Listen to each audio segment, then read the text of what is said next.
मराठा आरक्षणासंदर्भात राज्य सरकारनं बोलावलेल्या सर्वपक्षीय बैठकीला विरोधकांनी अनुपस्थिती लावली।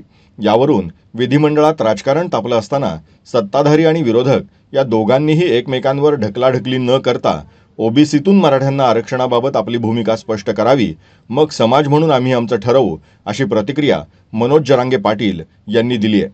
यावेळी त्यांनी विविध मुद्द्यांवर भाष्य केलंय।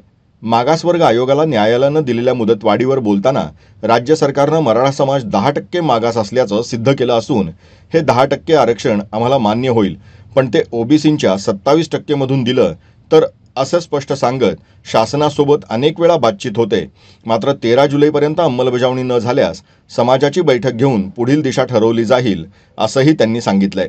सध्या आषाढी वारी सुरू असून वारकरी हे आमचेच आहेत, त्यामुळे त्यांना त्रास होईल असं कुठलंही आंदोलन मराठा समाजाकडून केलं जाणार नाही, असंही त्यांनी यावेळी सांगितलं।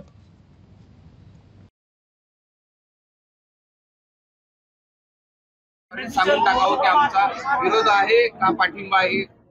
हा, मग आरक्षणाची चर्चा होती, सरकार देईल नाही देईल, विरोधकांनी जायला पाहिजे होतं ओबीसीतून आरक्षण द्या म्हणायला। म्हणजे तुमचा बी काय छुपा पाठिंबा आहे का काय मराठ्याला ओबीसीतून आरक्षण मिळू नये महाविकास आघाडीचा, आणि सरकारचं बी एक काय की ओबीसीतून मराठ्यांना आरक्षण द्यायचं नाही, म्हणजे एकानं हल्ल्यासारखं करायचं आणि एकाने रडल्यासारखं करायचं, असा मला काहीतरी डाव दिसायला लागलाय महाविकास आघाडीचा पण आणि सरकारचा पण। एकमेकाच्या बोलवायचं एकमेकाला आणि जात नाहीयेत, याचा अर्थ स्पष्ट भूमिका दोघांकडून बी होणं गरजेचं आहे असं आम्हाला वाटतं।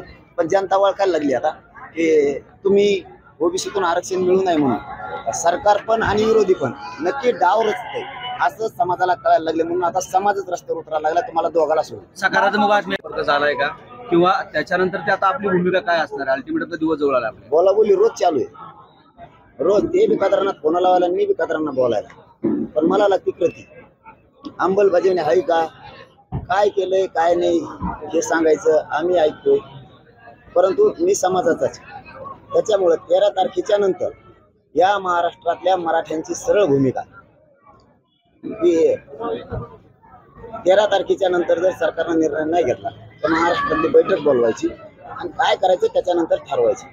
आमच्याकडून कुठंही त्या अगोदर काही केलं जाणार नाही, राज्यात वारकऱ्यांचे मन दुखतील असंही काही होणार नाहीये, कारण शेवटी विठुरायाच्या पंढरीच्या विठुरायाच्या दर्शनासाठी जनता गेली,